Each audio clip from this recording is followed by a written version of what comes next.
Vous écoutez L'Ambition au féminin, épisode 188. Et aujourd'hui, on parle de travail aspirationnel et de labeur invisible sur les réseaux sociaux. Mon nom est Tatiana Saint-Louis et j'anime L'Ambition au féminin, un podcast pour toutes les femmes pleines de vision, de talent et de drive qui désirent redéfinir le succès selon leurs termes et leurs conditions. Chaque semaine, j'explore seule ou en présence d'invités les thèmes entourant la réussite professionnelle et personnelle. Mindset, productivité, leadership, branding personnel, c'est le rendez-vous pour réfléchir à la façon dont tu veux vivre ton plein potentiel et laisser ton empreinte dans le monde.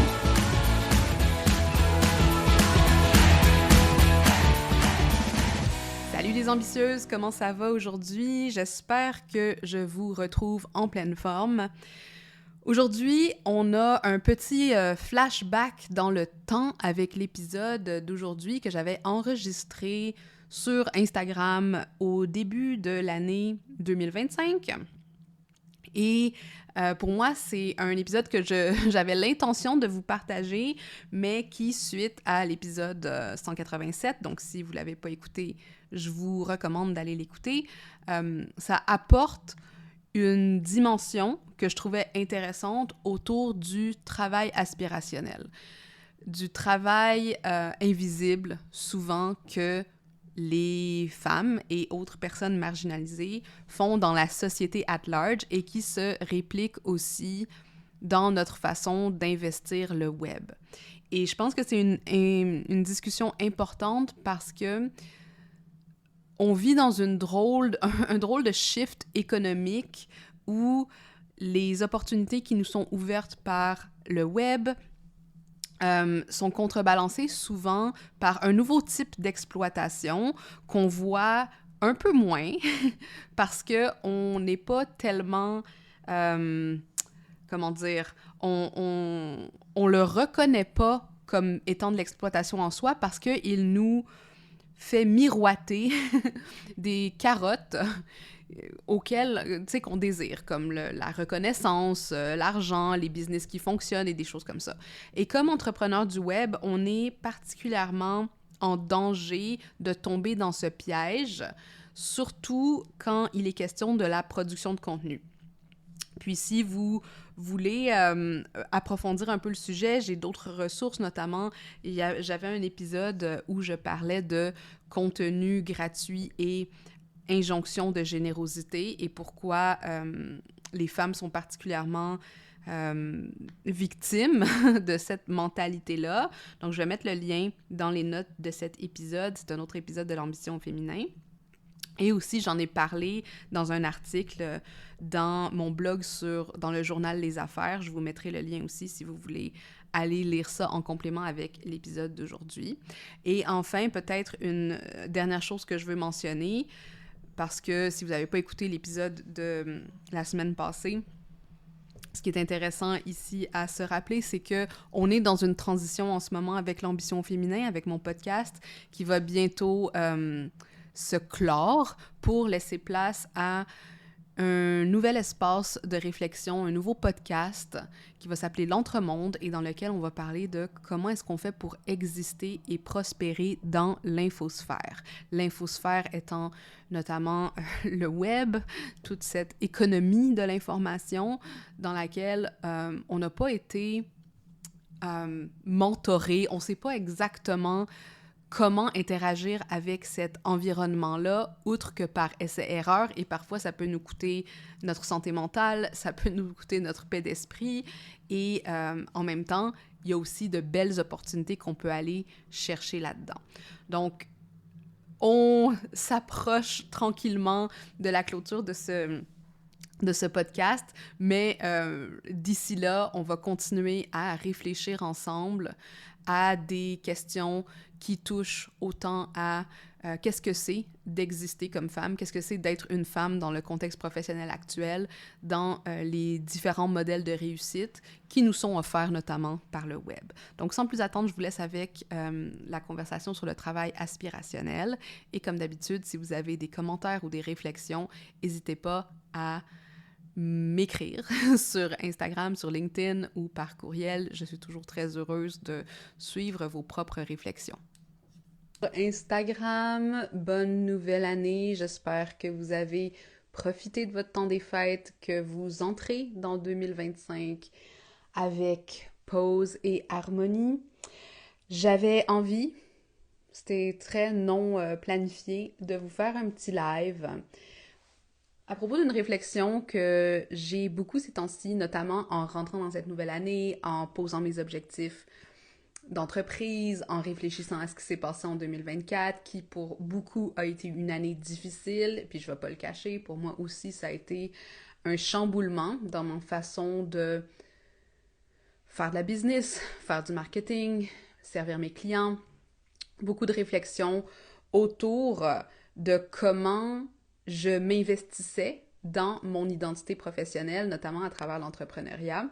Et une des grandes réalisations, naturellement, ça a été c'est quoi la place que je tiens et que je veux tenir par rapport aux réseaux sociaux, par rapport à la création de contenu.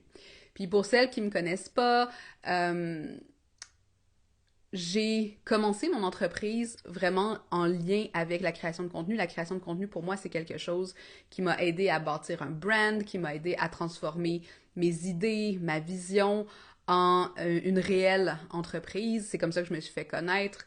C'est comme ça que j'ai développé mes réseaux et tout ça. Donc, je suis une grande fan de la création du contenu organique. Je suis une grande fan de l'utilisation de notre voix, de nos mots, pour laisser une marque, laisser une trace qui est positive, qui est transformatrice pour les gens.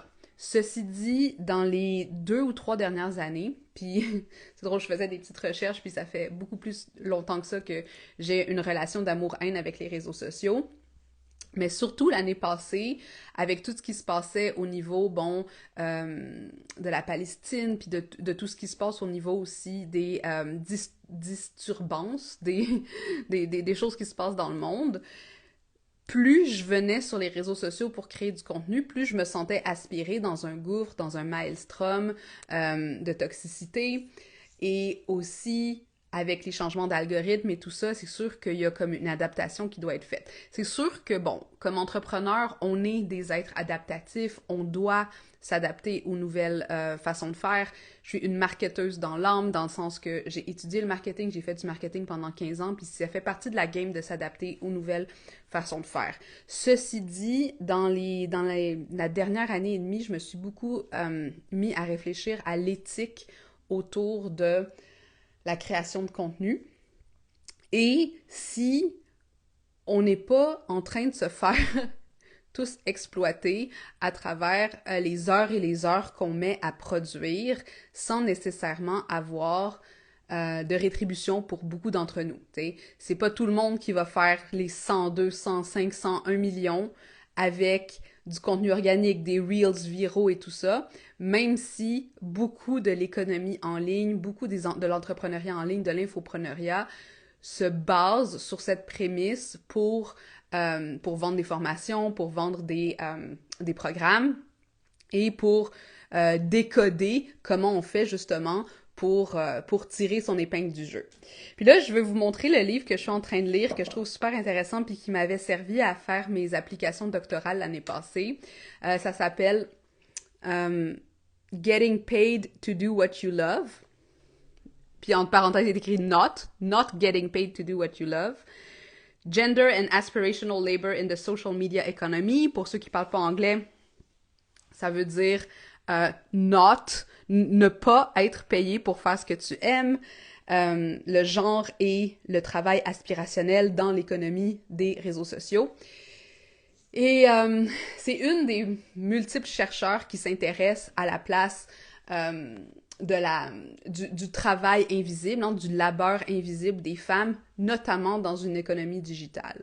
Puis c'est ça qui devient intéressant dans un travail comme le mien, hein, qui est ouvertement féministe, dans lequel je prône la création de contenu, la création de marques pour justement trouver des modèles alternatifs d'existence. Beaucoup de mes clients sont neurodivergents, beaucoup de mes clients ont des maladies chroniques ou peuvent pas exister dans le marché du travail régulier et donc sont menés vers l'entrepreneuriat.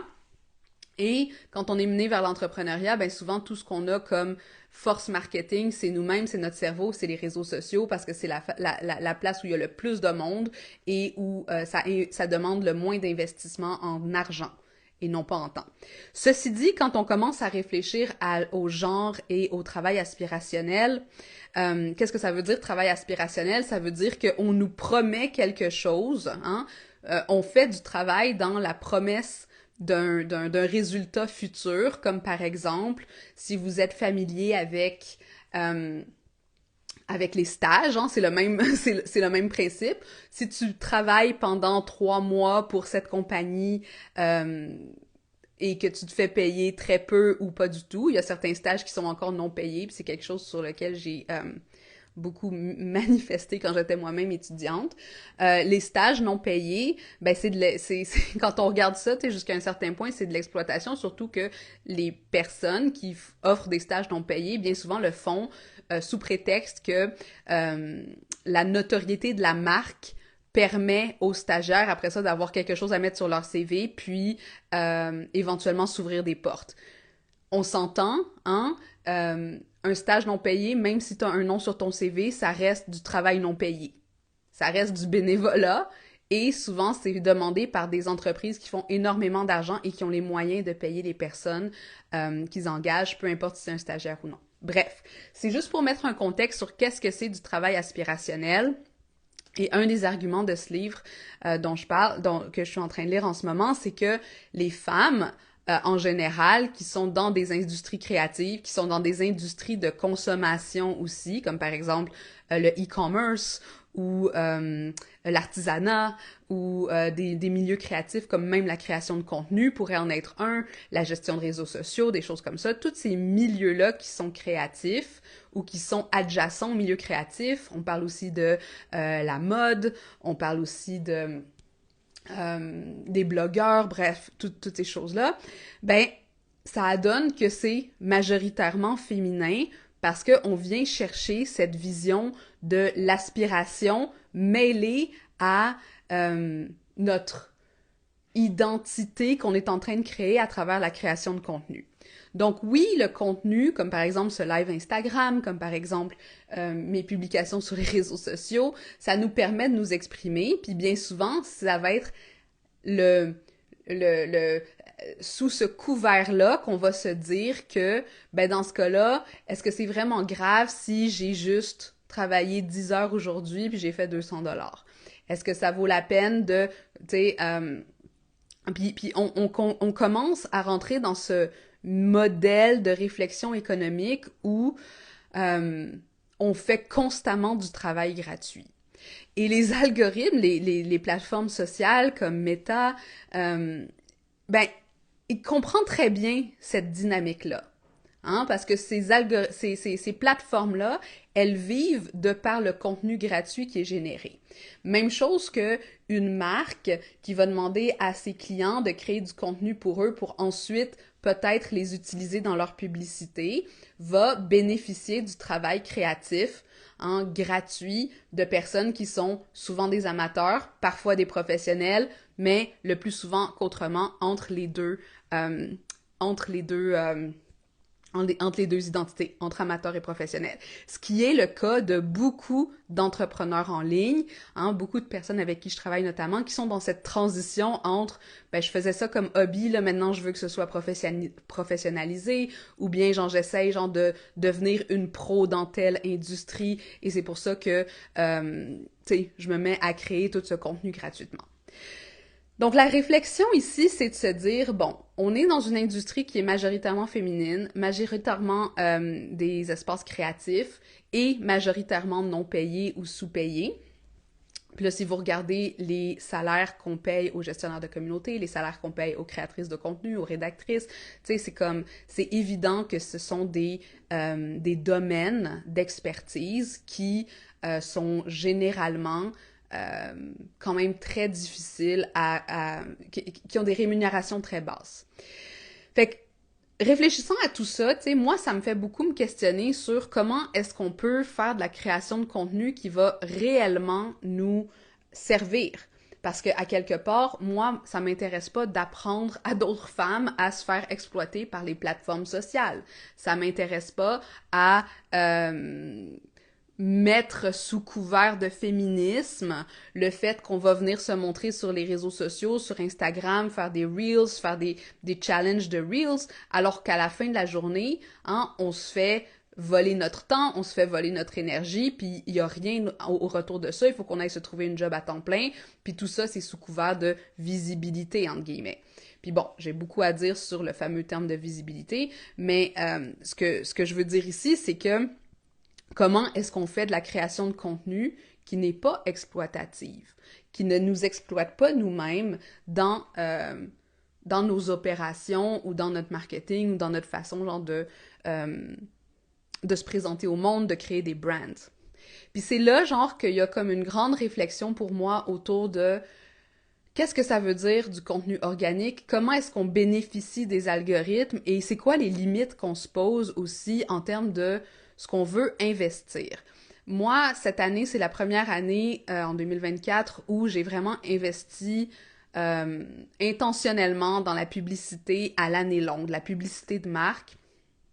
Parce que justement, je voulais commencer à me retirer petit à petit des plateformes sociales. Je vais pas me retirer complètement, comme vous voyez, je fais encore genre des lives, je fais des stories puis des choses comme ça. Ceci dit, hein, de plus en plus, je me sentais tiraillée ou forcée à devoir venir m'adapter constamment à ces algorithmes qui, ultimement, n'en ont rien à faire de moi, de la qualité de mon contenu ou des choses comme ça. Même chose s'est passé sur LinkedIn. Bref, je vous épargne les détails. Mais, donc la question, c'est comment est-ce qu'on crée du contenu de façon éthique, mais éthique par rapport à nous-mêmes, par rapport à comment est-ce qu'on veut protéger notre énergie, comment est-ce qu'on veut protéger notre créativité, comment est-ce qu'on veut protéger nos actifs et créer des choses qui vont vivre à travers le temps puis qui vont pas constamment venir nous gruger de l'énergie, constamment venir nous manger notre énergie qui est quand même limitée, tu sais, puis on s'entend comme on est déjà assez sous-payé par nos emplois bien souvent, pourquoi est-ce qu'on irait créer des écosystèmes entrepreneuriaux dans lesquels on continue à être sous-payé, on continue à être exploité, on continue à aller dans des stages non payés au nom de la visibilité. Puis c'est là que pour moi, repenser à ma façon d'enseigner la création de contenu, puis d'enseigner comment créer un écosystème marketing qui fait du sens pour nous, ça a comme un peu tilté parce que je me disais, est-ce que je suis vraiment à l'aise avec l'idée de marketing? Tu sais, l'idée de montrer aux gens à se vendre dans un environnement qui est particulièrement pensé et réfléchi pour les exploiter. Puis je vous avoue que c'est comme une question difficile parce que d'un côté, on n'a pas full le choix, on vit dans ce système-là, on est dans un modèle capitaliste et le modèle capitaliste est basé sur ce type d'exploitation. Maintenant, est-ce qu'on peut nous mettre en place des systèmes, est-ce qu'on peut nous mettre en place des limites qui nous permettent de ne pas simplement s'exploiter dans ce système-là sans en être conscient et en rêvant, en aspirant à un jour être découvert ou à un jour avoir la viralité, ben c'est là genre que moi je pense que il y a une réflexion à faire collectivement, mais moi je me porte garante aussi comme professionnelle du marketing, comme coach féministe, etc., à la faire et à voir ben où est-ce qu'on veut mettre nos efforts. Puis pour moi c'est clair que on a certains piliers dans lesquels il faut travailler, comme par exemple, je parlais avec avec une autre de mes clientes, mais qui est aussi dans un domaine adjacent à moi, où on voyait ben, comment est-ce qu'on fait pour, par exemple, maintenir notre essence créative tout en restant adapté à la technique, tout en s'adaptant par exemple aux besoins des algorithmes. Là, on parle particulièrement du SEO, du blogging, des choses comme ça. Comment est-ce qu'on fait après ça pour vendre dans des infolettres ou pour présenter nos produits tout en créant des univers qui vont être authentiques et pas simplement genre recracher du chat GPT ou des modèles qui ont déjà été faits ou des courriels types qui ressemblent à tous les autres courriels types, qui focusent sur le manque, sur l'absence genre de quelque chose dans notre vie, qui est genre le fondement capitaliste de notre façon genre de consommer et de surconsommer. Surtout, ce qui existe aussi dans le monde de l'infopreneuriat, il faut pas se le cacher. Donc pour moi, ça va être vraiment ça mon défi cette année, si bien que jusqu'à un certain point, je sens de plus en plus cette distanciation avec le monde du marketing, mais le fait d'avoir baigné dedans pendant une quinzaine d'années, pendant tout ce temps-là, ça me permet quand même de le regarder avec critique, puis de le regarder avec un œil de conscience, justement, pour dire, ben, comment est-ce qu'on coexiste? Comment est-ce qu'on existe? Même pas coexiste. Comment est-ce qu'on existe dans un environnement toxique de cette façon-là? Et bref, tu sais, genre, je sais que pour certains d'entre vous, tu sais, il est tard, vous allez pouvoir écouter cette vidéo en replay. Je vais peut-être même la mettre sur mon podcast L'ambition au féminin. L'important ici, c'est juste de se rappeler de ce terme-là, hein, labeur aspirationnel dans le sens non payé, et de voir où est-ce que j'accepte de me laisser exploiter, ne serait-ce que par des promesses de succès futur, des promesses de quelque chose qui va éventuellement déboucher pour moi, des promesses que si je suis suffisamment les bonnes pratiques, etc., je vais être une des chanceuses qui va pouvoir se hisser au top, hein, faire le 100 000, faire le 200 000, faire le million. Et comment est-ce qu'on peut déjouer ces rideaux de fumée qu'on nous montre et quand même exprimer notre voix, exprimer ce qu'on a à dire, être des agents de changement, aller chercher nos communautés, être capable d'inspirer et de leader le changement sans se sacrifier à la bête. Puis, bon, là, en ce moment, je travaille sur plusieurs choses. C'est sûr que, bon, moi, mon grand focus, ça a toujours été le positionnement de marque. Donc, si vous êtes intéressé à comprendre un petit peu comment ça fonctionne dans mon univers, j'ai une masterclass gratuite. Vous pouvez aller voir dans le lien en bio. Ça s'appelle « Vue, reconnue, rémunérée et respectée ».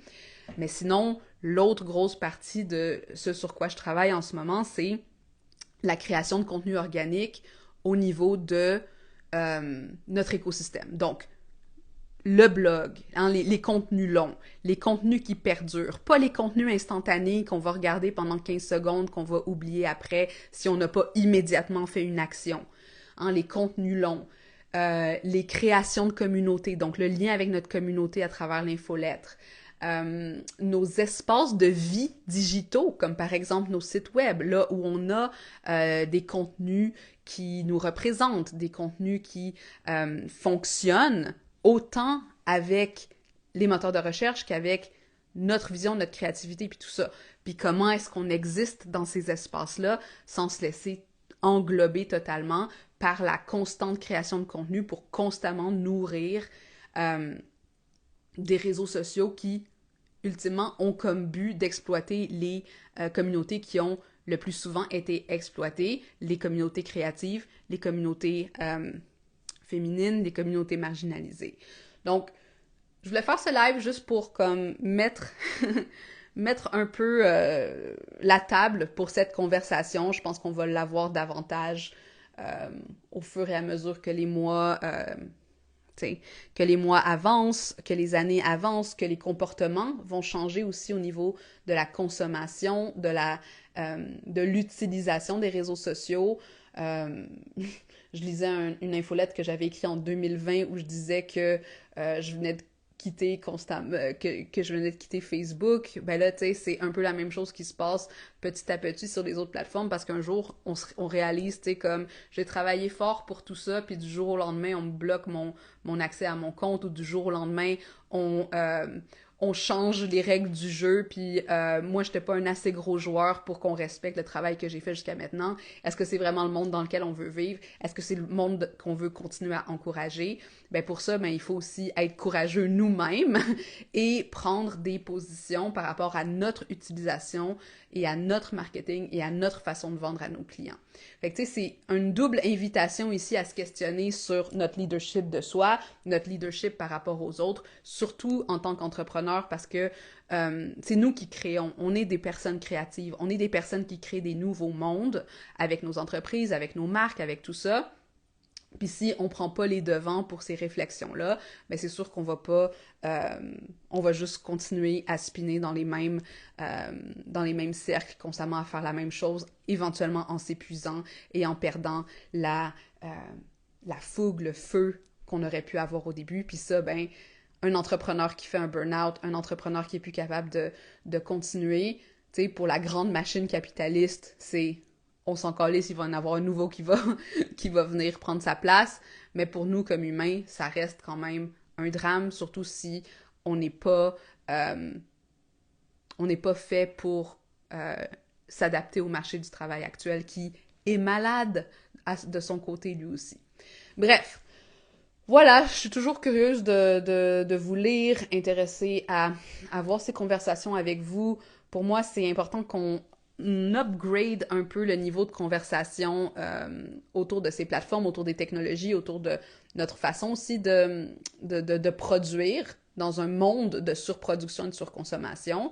Et dans le monde digital, ben cette surproduction, cette surconsommation, on la voit pas comme si on accumulait des objets autour de nous, mais on la voit dans notre fatigue cognitive, on la ressent dans notre corps, on la ressent dans notre sensibilité aussi aux autres et ouais, nos capacités cognitives. Fait que voilà.